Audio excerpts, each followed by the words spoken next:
accompagner les viandes, voire les poissons grillés, rien n'est meilleur qu'une bonne purée de pommes de terre. Oh là là là là, la purée. Il y a la purée aux pommes de terre nouvelles, comme nous allons faire ici. Il y a la purée aux pommes de terre anciennes. Quelle pomme de terre choisir? Et puis, il y a aussi la purée au beurre, la purée à l'eau, la purée au lait, la purée à la crème. Tout ça, c'est bien compliqué. Et chacun a sa recette et chacun nous dit quelle est la meilleure.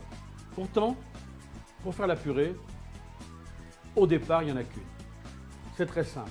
La purée, c'est des pommes de terre, qu'elles soient nouvelles ou anciennes, c'est du beurre, du sel et du poivre. C'est tout. Et un peu d'eau pour les faire cuire. Tout le reste, c'est de l'extrapolation, même si c'est très bon.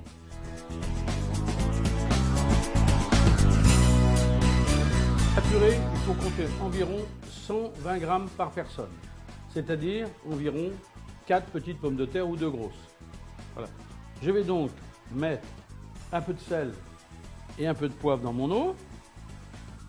Voilà. Je remue bien. Voilà.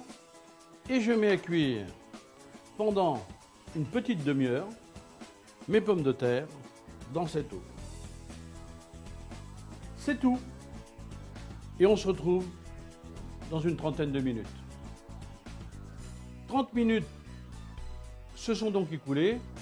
Je vais maintenant pouvoir récupérer mes pommes de terre.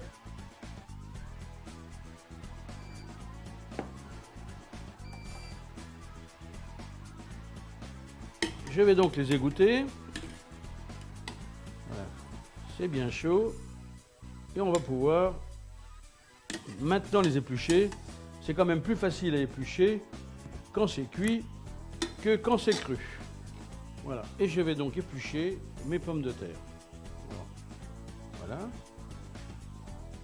J'enlève ces petits pots. J'ai juste à racler comme ceci. Vous voyez, ça s'en va tout seul.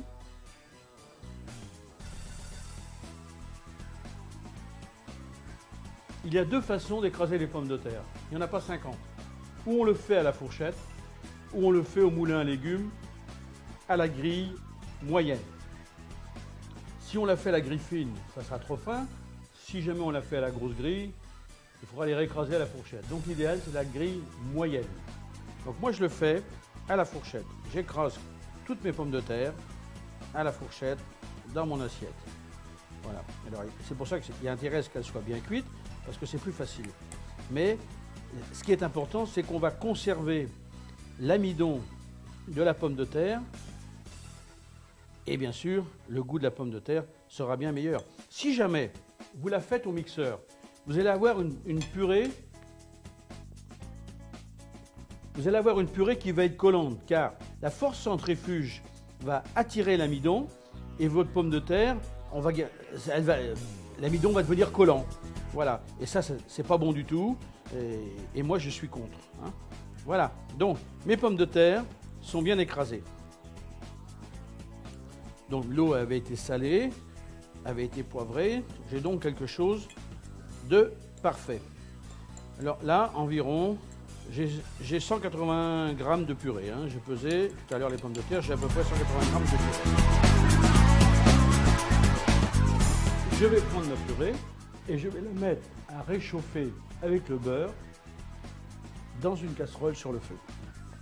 Et qui est 10 pommes de terre, 15 pommes de terre ou 5 pommes de terre, vous voyez, on fait exactement de la même façon.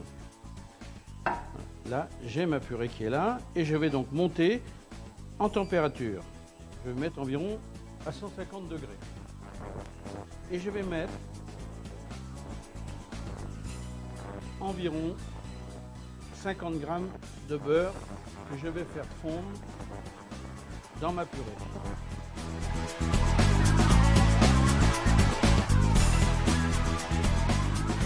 Certains vous diront que dans la purée, il faut mettre du lait, il faut mettre de la crème.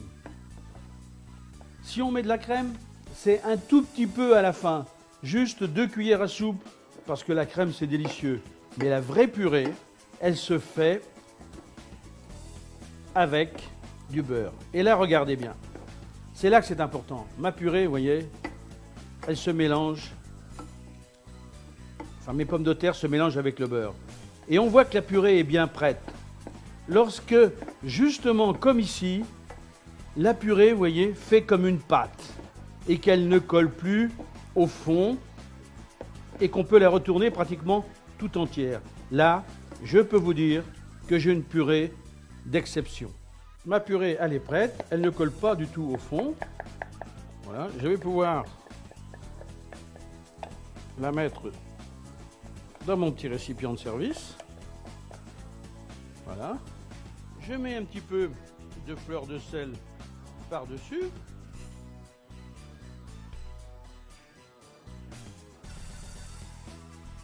Un petit peu de poivre. Et ma purée est prête à être